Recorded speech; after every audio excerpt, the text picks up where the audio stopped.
Olá, graça e paz, que Deus te abençoe.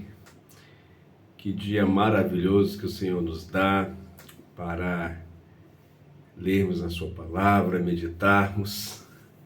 Para aqueles que ainda não me conhecem, eu sou o Márcio José e estaremos meditando hoje em Josué capítulo 15 ao capítulo 17, Lucas 9 e Salmo 69, do 1 ao 12. Estamos no dia 92 dos 300 dias, onde iremos ler toda a Bíblia, nesse projeto da EBD, Escola Bíblica Dominical da Igreja Batista Lagoinha, Brasília, capital. Seja bem-vindo, que o Espírito Santo abra sua mente, o seu coração, para que essa palavra venha germinar, tá bom? Vamos orar? Pai, em nome de Jesus, colocamos diante do Senhor essa leitura bíblica, te pedimos revelação, inspiração, entendimento. Abre a nossa mente, que todo bloqueio, seja ele espiritual, seja ele intelectual, seja ele de qualquer natureza, nós colocamos a nossa mente diante do Senhor e te pedimos graça sobre essa leitura. Que cada um dos meus irmãos, em vários horários dos dias, em diferentes locais, eles possam receber a tua palavra e que essa palavra venha despertar neles mudança, transformação, arrependimento, impulsão para serem e fazerem a diferença. É o que eu oro e te agradeço no nome precioso do Senhor Jesus. Amém. Queridos, nós estamos lendo então Josué. Josué, ele assume a liderança do povo de Israel.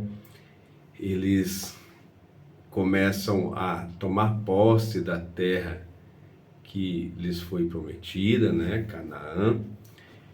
E aqui no capítulo 15 nós vamos ver a distribuição, né, da herança à tribo de Judá. E nesse texto vai ser destacada a fidelidade de Deus em cumprir promessas antigas. Então, nós desde o início dessa leitura, nós estamos acompanhando, né, relatos da palavra, o cumprimento da promessa de Deus. E aqui, nesse capítulo 15, nós vamos ver a promessa que foi relatada, que foi prometida, né, a terra, né, o cumprimento da herança que foi prometido a Caleb, né, e aqui eles receberam a terra ali em Hebron, e esse capítulo também vai demonstrar que a terra não foi totalmente conquistada, eles deveriam ainda lutar pela terra, ainda havia levantes daquele povo, daquela região. Então, nós iremos aprender muito com essa leitura de hoje. O versículo 1 de Josué capítulo 15 diz: as terras distribuídas à tribo de Judá, clã por clã, estendiam-se para o sul até a fronteira com Edom, até o deserto de Zin, no extremo sul. Então aqui vai falar um pouco de geografia bíblica. Inclusive ontem o professor Rogério explicou muito bem acerca desse tema. Ele expôs aqui mapas bíblicos, né? Eu não sei se você tem curiosidade, mas a maioria das Bíblias, elas vêm com um mapa ali no final, né? Abrindo uma Bíblia aqui, eu tenho várias Bíblias aqui. Abri uma aqui só para mostrar de exemplo, né, para vocês. Talvez vai ter um pouquinho, porque eu estou gravando essa live com o celular. Mas se você abrir a sua Bíblia, você vai ver vários mapas do contexto da distribuição da terra. No Novo Testamento você vai verificar as viagens missionárias de Paulo, por exemplo, aonde ele passou. Então, o estudo da Bíblia inclui também a geografia. Você que não é muito fã de geografia, é importante você dar uma estudada para você contextualizar toda a história. Amém? Então aqui voltando para Josué 15, então vai mostrar todos os limites da terra, né? As fronteiras terrestres, as fronteiras com o mar, enfim, mostrando todo o trabalho que aquele povo teve para tomar posse da terra prometida. Uma lição que nós aprendemos: a bênção do Senhor vem para nós, mas demanda da gente esforço também, persistência. Às vezes nós oramos a Deus e queremos que Deus fale assim: Deus me abençoe com emprego, e não temos nenhum trabalho de fazer um currículo, entregar um currículo, enviar um currículo para determinada relações de pessoal, né, relações humanas da empresa, o RH de uma empresa, para buscarmos a contratação. A bênção do Senhor, ela é liberada para mim e para você, mas há muitas situações que nós temos que fazer a nossa parte, nós temos que sair da inércia, nós temos que agir. E foi isso que aquele povo fez, né? E aqui no versículo 13, né, nós vemos que a distribuição das terras, o Senhor lembrou, Josué lembrou de Caleb, né? Fala aqui no versículo 13: conforme a ordem dada pelo Senhor, Josué deu a Caleb, filho de Jefoné, uma porção de terra em Judá, que foi Kiriat Arba, isto é, Hebron. Arba era antepassado de Enaque. Então Caleb, ele recebeu aquela terra e ele teve que expulsar, né, 3 anaquins, Sessai, Aimã e Talmai, que eram descendentes desse Enaque. Então ele recebeu a bênção, mas a terra não estava lá prontinha, cultivada para ele tomar posse. Ele teve que expulsar os moradores daquela terra, mas ele foi lá e agiu conforme a palavra do Senhor. E nós vamos ver aqui no versículo 20, falando que, a partir do versículo 20, falando aqui a herança da tribo de Judá, clã por clã. Então vai relatar aqui cada clã, né, e a terra que eles receberam. Então, o Senhor, ele cumpriu a sua palavra, aquilo que ele havia prometido desde a época que aquele povo saiu do Egito. Amém? Então, queridos, essa é o entendimento, esse é o texto aqui desse capítulo de Josué, e que nós possamos entender que Jesus, ele é a nossa herança definitiva, que foi prometida a Judá. Dele veio o Messias, né? Dele que eu falo Judá, né?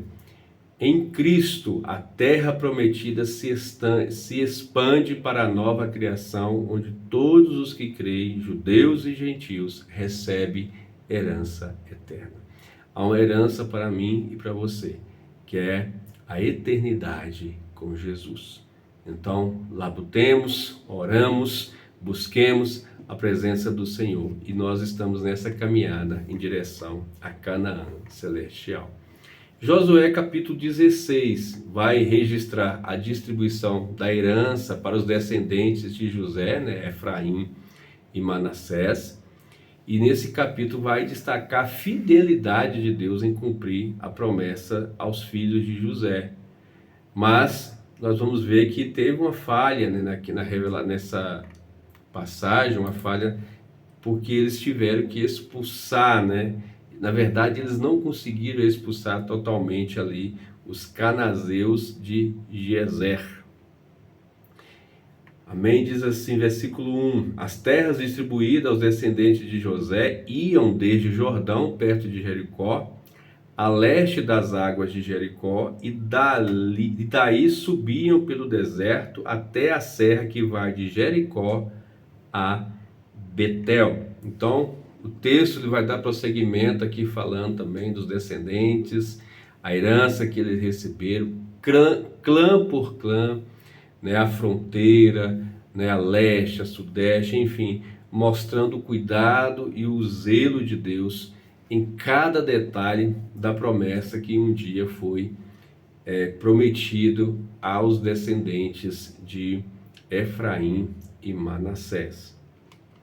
E lá no versículo 10 fala que os cananeus de Gezer não foram expulsos e até hoje vivem no meio do povo de Efraim, mas não são sujeitos a trabalhos forçados, né? Isso fala que muitas vezes algumas situações, algumas adversidades, nós vamos ter que lidar com elas. buscar forças com o Espírito Santo para superar essas adversidades, para aprender, às vezes, viver com aquela situação difícil que nós estamos passando. Nem sempre Deus vai nos atender em tudo aquilo que nós pedimos. É de acordo com o querer e a vontade dele. E nós temos que estar com o nosso coração preparado. Se chama maturidade espiritual. Inclusive, falamos isso ontem, na Escola Bíblica Dominical. Então, maturidade é nós sabermos vivermos e convivermos com algumas situações difíceis. Aqueles que desesperam, aqueles que reclamam de Deus, murmuram, Mas há situações que é no tempo certo ou não, é de acordo com a vontade do Senhor. Amém? Josué capítulo 17. Josué capítulo 17 vai narrar a queixa, dos descendentes de José sobre a insuficiência de sua herança, e a resposta de Josué foi desafiadora. Josué falou assim, a terra é suficiente, mas exige fé e ação para ser conquistada. Então, quando eles viram que as terras foram entregues para eles tinham que guerrear, eles tinham que lutar para tomar posse definitiva daquela região. E naquela região existiam os manassitas, os cananeus. Então, eles tinham alguns desafios, os manassitas, melhor dizendo, os descendentes de Manassés. Então, os manassitas, eles tinham que expulsar os cananeus. Então, havia desafios para eles, e eles tinham que agir, buscar, lutar, guerrear para conquistarem de uma vez por todas aquela terra.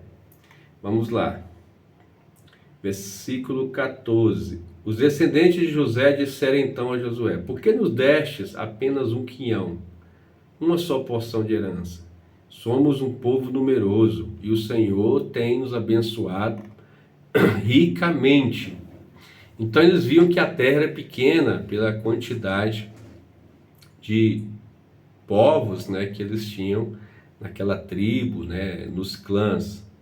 E aí Josué falou: se vocês são tão numerosos e se os montes de Efraim têm pouco espaço para vocês, subam, entrem na floresta e limpe o terreno para vocês na terra dos fariseus e dos refaíns. E aí eles continuam vendo os obstáculos. Eles dizem: os montes não são suficientes para nós. Além disso, todos os cananeus que vivem na planície possuem carros de ferro, tanto os que vivem em Bet-Sean e seus povoados, como os que vivem nos vales de Jezreel. Aí Josué disse: vocês são numerosos e poderosos, vocês não terão apenas um quinhão. Os montes cobertos das florestas serão de vocês. Limpe o terreno e será de vocês até os seus limites mais distantes. Embora os cananeus possuam carros de ferro e sejam fortes, vocês poderão expulsá-los. Então, muitas vezes, há pessoas que focam apenas nos problemas, nas limitações, e não focam na solução. Eles viram que eles tinham uma deficiência. A terra era pequena pela quantidade de descendentes que aquela tribo tinha. Eles começaram a reclamar, querendo tudo de graça. Josué falou: beleza, se vocês estão grandes, são numerosos, então suba os montes, conquista, expulsa os moradores de lá. Essa é a palavra para você hoje, meu irmão. Às vezes você está sentado olhando para o problema e focando apenas na adversidade. Foque na solução. A sua oração é: Senhor, não me livre disso, mas me dê sabedoria, me dê discernimento. Há um gigante na sua frente e fala: Senhor, me dê armas para eu vencer esse gigante, me dê forças. E a força começa para você, de você olhar para você e saber que você tem potencial, porque você é filho, porque você é filha de Deus. Sobre a sua vida há o Espírito Santo que vai te dar sabedoria, discernimento, vai te dar forças, vai te dar a capacidade de entender a situação onde você está envolvido e te dar soluções para você arregaçar as mangas, sair do comodismo e partir em direção à sua vitória. Então não se acomode, não fique parado, não se limite. Deus olha para você e diz, eu vejo potencial, e às vezes você está olhando para você e está vendo somente as limitações, as deficiências. Deus olha para você e vê um homem ou uma mulher que tem potencial para ser usado por Ele, para fazer a diferença, de ser um anunciador das boas novas, de ser um diferencial nessa empresa onde você trabalha, nessa faculdade onde você estuda, nesse bairro onde você mora. Deus te chama para fazer mais. Amém? Então confie, avance, não se limite. Aquele povo estava olhando para os inimigos e eles olhavam para os carros de ferro, né? Era um equipamento sofisticado que aquele inimigo tinha de guerra daquela época. Então, olhando para aquela diversidade, eles falaram, nós não vamos vencer isso. Então Josué fala, olha, vá, limpe o terreno. Embora eles possuam carros de ferro e sejam fortes, vocês poderão expulsá-los. Então acredite em si mesmo. Você não é qualquer pessoa, você é filho, você é filha de Deus. Sobre a sua vida há uma autoridade espiritual. Então olhe para o alto, siga adiante, não olhe para trás. Amém? Lucas capítulo 9, nós vamos ver algumas passagens aqui desse capítulo. No primeiro, Jesus envia os 12 em missão, depois Jesus alimenta 5.000, depois nós vemos aquela grande confissão de Pedro acerca de Jesus, né?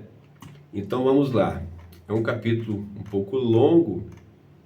Obviamente, nós nessa leitura vocês já perceberam que nós não lemos todos os textos, mas nós focamos em alguns principais. Nós vemos aqui a partir do versículo 1 que Jesus reuniu os 12 e deu poder e autoridade para expulsar todos os demônios e curar doenças, e enviou a pregar o reino de Deus e curar enfermos. Então Jesus traz uma série de orientação para eles, né? Falam que eles não deviam levar nada pelo caminho, né? Mas que eles estivessem focados na missão que o Senhor os incumbiu para cumprir, né? Fala aqui acerca da forma que as atitudes que eles tinham que ter de acordo com a forma que eles fossem recebidos, né? Aqui também no verso 7 fala, Herodes, o tetrarca, ouviu falar de tudo o que estava acontecendo e ficou perplexo, porque algumas pessoas estavam dizendo que João tinha ressuscitado os mortos, outros que Elias tinha aparecido, e ainda outros que um dos profetas do passado tinha voltado à vida. E ele falou, mas eu decapitei João, né? Quem, pois, é este de quem ouço essas coisas? Ele procurava ver Jesus. Os apóstolos voltam daquela missão, né? Relata a Jesus os milagres, as maravilhas de tudo que tinha acontecido. E aí Jesus os tomou consigo e retiraram para uma cidade chamada Betsaida. Versículo 12, né? Vai falar acerca, ele aproxima, né? E manda que a multidão fosse embora, encontrasse comida e pousada, porque ali estavam em lugar deserto, né? E aí foi ali que aconteceu o milagre da multiplicação dos 5 pães e 2 peixes, né? Que vocês já conhecem muito bem essa história. Eu só quero relatar que no meio daquela multidão apenas um se levantou para se doar, para abençoar outros, né? Então imagino eu, em uma multidão de 5.000, será que mais pessoas não tinham uma matula? Será que mais pessoas não tinham um lanche escondido, guardado? E só na hora que perguntaram, só um jovem se levantou e ofereceu os seus recursos para abençoar. Isso fala muito da nossa disposição, né, em ajudar, da liberalidade que nós devemos ter. Versículo 20. Na verdade, versículo 19, né, fala assim, alguns dizem que és João Batista, outros Elias, e ainda outros que és um dos profetas do passado que ressuscitou. Quando estavam aqueles boatos, né, falando de Jesus, que ele poderia ser Elias, que ele poderia ser João Batista, Jesus então pergunta, né, e vocês? Quem dizem que eu sou? E aí Pedro tem aquela resposta que ficou marcada para a eternidade, né? Ele falou, o Cristo de Deus. E aí Jesus então adverte que eles ainda não contassem isso, revelassem. E Jesus traz uma orientação, né? Uma dura palavra aqui na frente a respeito do seguir a Cristo, uma vida de discipulado, uma vida de seguidor do Senhor, né? Ele fala aqui no versículo 23, se alguém quiser acompanhar-me, negue a si mesmo, tome diariamente sua cruz e siga-me. Pois quem quiser salvar a sua vida, a perderá. Mas quem perder a sua vida por minha causa, este a salvará. Pois que adianta o homem ganhar o mundo inteiro e perder-se ou destruir a si mesmo? Se alguém se vergonhar de mim, das minhas palavras, o Filho do Homem se vergonhar dele, quando vier em sua glória e na glória do Pai e dos seus anjos. Aqui está falando do preço de ser seguidor a Jesus. Aquele que quer seguir Jesus, ele tem que ser despreendido de bens, de recursos, de família, de tempo, porque o Senhor, ele deve ser prioridade em nossas vidas. Amém? Então, tem mais textos aqui desse capítulo, mas vou ficar apenas aqui nessa parte. Mas o que eu quero frisar aqui é que a vida com Cristo, ela requer despreendimento, ela quer abdicação. Jesus, ele esvaziou de si mesmo, deixou a sua glória para vir a este mundo e se doar por nós, se entregar por nós naquela cruz. Quantos de nós estamos dispostos e disponíveis para o Senhor? Será que não estamos tão ocupados em nossos afazeres, em nossas obrigações? Então reflita sobre isso. Como está a sua entrega? A sua entrega está limitada ao Senhor ou você está despreendido para ser um discípulo? 3 grupos de pessoas andaram com Jesus. Primeiro, a multidão que só estava ali para ver os milagres, ou até mesmo ser beneficiada de alguma forma, né? Comendo pães, né? Sendo atendida em suas necessidades. Tinha aqueles que eram seguidores ocasionais, que ocasionalmente seguiam Jesus, ouviam Jesus, as suas palavras faziam sentido quando isso cabia bem aos seus corações, e tinha os discípulos, aqueles que deixaram tudo para trás, deixaram os seus barcos, deixaram as suas redes, deixaram as suas casas para seguir o Mestre. Que tipo de seguidor você é de Jesus? Então faça essa reflexão, né? Que nós possamos decidir seguir fielmente, firmemente ao Senhor, que nós venhamos tomar diariamente a nossa cruz, né? Tomar a nossa cruz é abrir mão de nossa reputação, abrir mão de muitas coisas, nosso tempo, para investirmos em vidas, para orarmos, para lermos a palavra e sermos, né, realmente pessoas transformadas, referenciais nesta geração. Amém? Finalizando, Salmo 69, do verso 1 ao 12. Esse salmo, ele é um salmo de lamento, né, de alguém que sofre injustamente por causa de sua fidelidade a Deus. Então aqui nós vamos ver o salmista descrevendo aflição física, rejeição social, zombaria pública, mas ele clama ao Senhor como o único refúgio. E a mensagem central desse salmo é que o sofrimento por causa da justiça não é sinal de abandono divino, mas participação na causa de Deus. E que o lamento honesto é caminho de esperança. Vamos lá? Verso 1 diz, salva-me, ó Deus, pois as águas subiram até o meu pescoço. Nas profundezas lamacentas eu me aprofundo, não tenho onde firmar os pés. Entrei em águas profundas, as correntezas me arrastam. Cansei de pedir socorro, minha garganta se abrasa, meus olhos fraquejam de tanto esperar pelo meu Deus. Os que sem razão me odeiam são mais do que os fios de cabelo da minha cabeça. Muitos são os que me prejudicam sem motivo. Muitos os que procuram destruir-me. Sou forçado a devolver o que não roubei.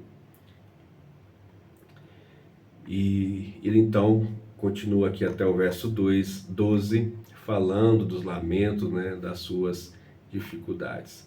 Mas o que eu quero frisar aqui é que quando nós enfrentamos lutas, dificuldades, nós sabemos em quem nós podemos clamar por socorro. E nós devemos clamar por socorro ao Senhor. Nós devemos orar, buscar a sua graça, a sua misericórdia. E entendendo que no tempo certo Ele vai agir. Talvez você esteja aí, conforme esse salmista. As águas subiram até o seu pescoço, você está na profundeza da lama. Mas entenda que o autor da vida, aquele que venceu, o Jesus ressurreto, aquele que morreu, mas ressuscitou, ele está olhando para você. Então não desista, né? Não se desanime. Os carros de ferro podem até te intimidar, mas olhe para Cristo. Não se envergonhe, né, de muitas vezes desse lamento honesto. Às vezes tem dias que nós estamos chateados, tristes, e às vezes a nossa oração é mais uma lamúria do que uma oração. Abra o seu coração, fale com o Pai. Eu tenho certeza que Ele vai olhar para você. Mas entenda, a vida de discípulo é tomar a cruz. E nesse processo, muitas vezes, nós temos que tomar a nossa cruz, passar por percalços, dificuldades. Mas olhando para Jesus, nós vamos seguir firmes no propósito. Amém? Que Deus te abençoe, que você tenha uma excelente semana, essa segunda-feira.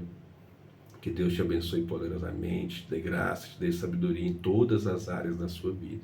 Que Ele abençoe a sua casa, a sua família, os seus negócios, e que cada pessoa que cruzar o seu caminho seja alcançada pela presença de Deus que está na sua vida. Que Deus te abençoe poderosamente. Não esqueça de curtir, comentar, compartilhar essa mensagem.